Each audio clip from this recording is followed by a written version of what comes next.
नमस्कार दोस्तों, आज हम कक्षा 12 अध्याय 1 मानव भूगोल की प्रकृति और विषय क्षेत्र अध्याय के ऊपर हम आज की हमारी लाइव क्लास की शुरुआत करने जा रहे हैं। इस क्लास में हम बोर्ड परीक्षा से रिलेटेड कक्षा 12 के जो अध्याय हैं उन सभी अध्यायों को यहाँ पर हम कवर करने की कोशिश करेंगे।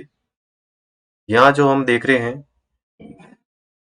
पहला अध्याय हमारा मानव भूगोल की प्रकृति और विषय क्षेत्र। इस चैप्टर के ऊपर आज हम हमारी लाइव क्लास के क्वेश्चंस आपके साथ शेयर करेंगे। तो हम आज की क्लास की शुरुआत करते हैं। आप सभी इसमें लाइव क्लास में जुड़ रहे हैं। आप सब वेट कर लेते हैं, हमारे साथ लाइव क्लास में साथी जुड़े हैं, उनका यहाँ बहुत बहुत धन्यवाद और स्वागत है।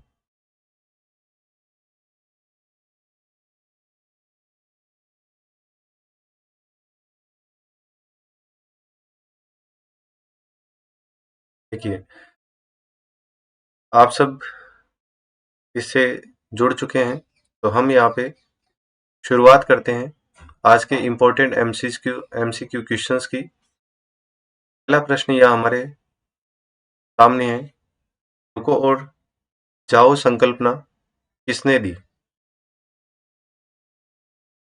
रुको और जाओ संकल्पना, यहाँ पे हम देखेंगे 4 ऑप्शन हमारे सामने, ग्रिफिथ टेलर, हिकेटियस, रेडजेल और हंटिंगटन। रुको और जाओ संकल्पना ग्रिफिथ टेलर ने दी थी।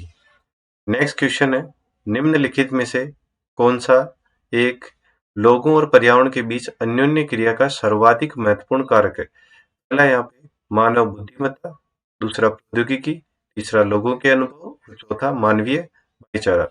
यहाँ हमारा आंसर कौन सा आएगा? यहाँ सही आंसर है बी, प्रौद्योगिकी, क्योंकि तकनीकी के परिवर्तन के कारण मानव और पर्यावरण के मध्य संबंध परिवर्तित हुए हैं। मानव निश्चयवाद से संभववाद की ओर बढ़ा है। नेक्स्ट क्वेश्चन हमारा सामने है, निम्नलिखित में से कौन सा एक भौगोलिक सूचना का स्रोत नहीं है? तो यह हम देखेंगे यात्रियों के विवरण, प्राचीन मानचित्र, चंद्रमा से चट्टानी पदार्थों के नमूने और प्राचीन महाकाव्य। तो यहाँ हमारा आंसर क्या आएगा आपके हिसाब से? सही आंसर है सी, चंद्रमा से चट्टानी पदार्थों के नमूने। ये भौगोलिक सूचना के सोर्स नहीं है। स्रोत कौन से हैं? यहाँ पे नहीं को अपने को ध्यान देना, यात्रियों के विवरण, प्राचीन मानचित्र और प्राचीन महाकाव्य।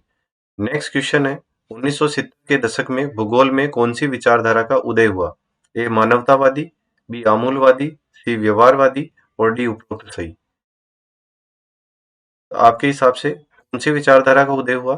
भूगोल में 1970 में तीनों विचारधारा, मानवतावादी, आमूलवादी और व्यवहारवादी, तीनों विचारधारा का उदय हुआ है। नेक्स्ट क्वेश्चन है, एक प्रदेश अन्य प्रदेशों से किस प्रकार और क्यों भिन्न है, यह समझने के लिए किसी प्रदेश की विलक्षणता की पहचान करना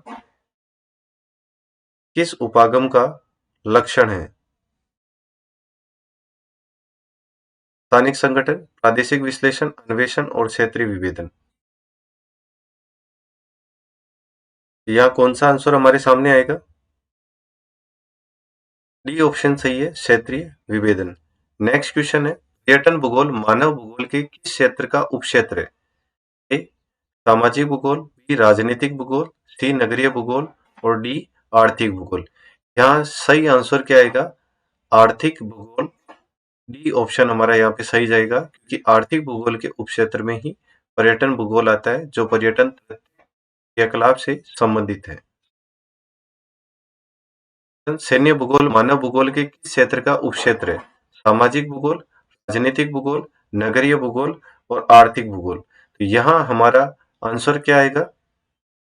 ऑप्शन सी, नगरीय भूगोल या बी राजनीतिक भूगोल। कौन सा ऑप्शन होगा इनमें से आपके हिसाब से? यहाँ सैन्य भूगोल किससे रिलेटेड है? सेना से संबंधित, और सेना की बात किससे आएगी? राजनीति से संबंधित आएगी। तो यहाँ पे ऑप्शन जाएगा बी, राजनीतिक भूगोल। नेक्स्ट क्वेश्चन है, ऐतिहासिक भूगोल और मानव भूगोल के किस क्षेत्र का उपक्षेत्र है? ऐतिहासिक भूगोल किससे संबंधित होगा? ए, सामाजिक भूगोल से, बी, नगरीय भूगोल से, सी, आर्थिक भूगोल से, और डी, राजनीतिक भूगोल से। तो यहाँ हमारा ऑप्शन सही रहेगा ए, सामाजिक भूगोल। नेक्स्ट क्वेश्चन, मानव भूगोल के जनक कौन है? A, Ellen Semple, B, Friedrich Ratzel, C, Hecataeus, और डी, रिटर। यहाँ मानव भूगोल के जनक कौन आएंगे? हिकेटियस आएंगे। तो आंसर हमारा सी सही जा। नेक्स्ट है, मानव भूगोल का पिता किसे कहा जाता है? फ्रेडरिक रेडजेल, हिकेटियस, रिटर और एलन सैम्पल। यहाँ कौन सा ऑप्शन सही होगा?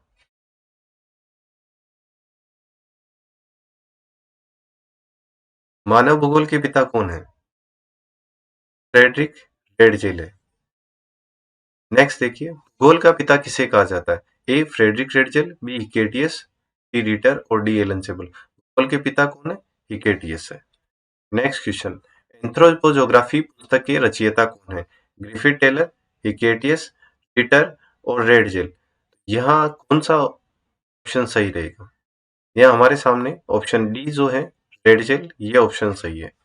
नेक्स्ट क्वेश्चन, मानव भूगोल अस्थिर पृथ्वी और क्रियाशील मानव के बीच परिवर्तनशील संबंधों का अध्ययन। ये परिभाषा किसने दी? काफी इंपॉर्टेंट परिभाषा है, बोर्ड परीक्षा में काफी बार ये प्रश्न पूछा गया है। ए, हिकेटियस, बी, ग्रिफिथ टेलर, सी, एलन सैम्पल और डी, रेडजेल। इसमें हमारा जो आंसर है वो सी, एलन सैम्पल। नेक्स्ट क्वेश्चन, निम्नलिखित में से कौन सा आर्थिक भूगोल का उपक्षेत्र नहीं है?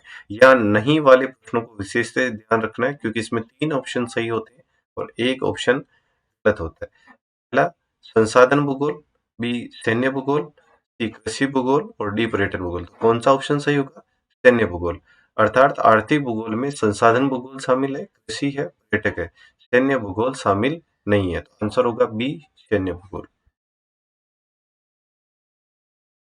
नेक्स्ट क्वेश्चन, मानव भूगोल की मानवतावादी और कल्याणपरक विचारधारा का संबंध किससे है? ए, धार्मिक कल्याण से, बी, क्षेत्रीय कल्याण से, सी, जनता कल्याण से और डी, सामाजिक कल्याण से। तो यहाँ कौन सा आंसर आएगा? मानवतावादी और कल्याणवादी विचारधारा का संबंध किससे है? डी, सामाजिक कल्याण से है। ये मानव के सामाजिक कल्याण से रिलेटेड है। निम्न में से कौन सा मानव भूगोल का उपगम नहीं है?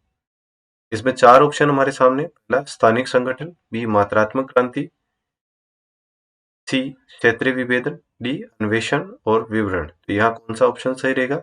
मानव भूगोल का उपगम डी, मात्रात्मक क्रांति नहीं है। स्थानिक संगठन, क्षेत्रीय विभेदन, अन्वेषण और विवरण ये मानव भूगोल के उपगम है। भूगोल में आधुनिकतावाद का उदय कौन से दशक में हुआ? 1960 में, 70 में, 1980 में या 1990 में? आपके हिसाब से कौन सा ऑप्शन सही रहेगा? यहाँ हमारे सामने सही ऑप्शन जा रहा है डी, 1990 में। निम्नलिखित कथनों में से कौन सा एक भूगोल का वर्णन नहीं करता है?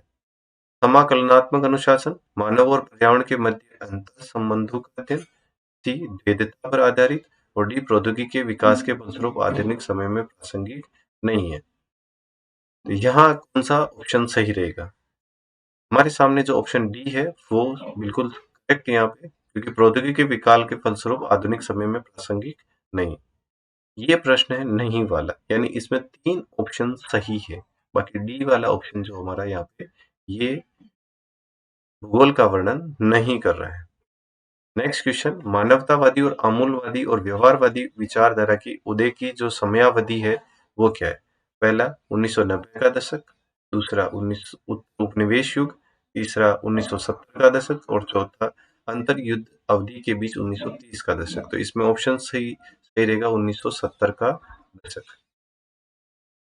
नेक्स्ट क्वेश्चन देखते हैं, निम्नलिखित में से किस भूगोलवेत्ता ने की परिभाषा में संबंधों की गत्यात्मकता मुख्य है? वह है A, Ratzel, B Vidal de Laplace, C Semple और डी हंटिंगटन। तो यहाँ कौन सा ऑप्शन हमारे सामने सही रहेगा?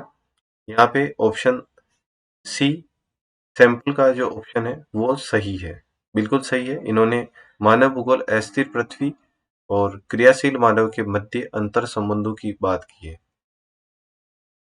नेक्स्ट क्वेश्चन, निम्नलिखित में से वह कौन सी विचारधारा है जिसमें निर्धनता का कारण, बंधन और सामाजिक असमानता की व्याख्या लिए मार्क्स के सिद्धांत का उपयोग किया है? मार्क्स ने अर्थशास्त्र में बहुत बड़ा सिद्धांत दिया था निर्धनता के लिए। पहला ऑप्शन कल्याणपरक विचारधारा, बी मानवतावादी विचारधारा, सी आमूलवादी विचारधारा और डी व्यवहारवादी विचारधारा। इनमें से आपके हिसाब से कौन सा ऑप्शन सही रहेगा? तो यहाँ हम देखते हैं हमारा जो ऑप्शन सी है आमूलवादी विचारधारा, जिसको हम रेडिकल विचारधारा भी कहते हैं, ये सही है। इन्होंने निर्धनता का कारण, बंधन और सामाजिक असमानता को बताया है। इन्होंने पूंजीवाद का विरोध किया और समाजवाद के लिए कहा है कि पूंजीपति समाज के वंचित वर्ग का शोषण करके और अधिक पूंजीपति और अधिक अमीर हो जाते हैं, यही निर्धनता का कारण है। आशा करता हूँ आपको आज की इस लाइव क्लास में भूगोल से रिलेटेड आपकी जो क्वेश्चंस हैं अध्याय 1 से रिलेटेड वो सॉल्व हुए होंगे और निश्चित रूप से आप अपनी बोर्ड परीक्षा में अच्छे अंक प्राप्त करेंगे। आप सबका धन्यवाद।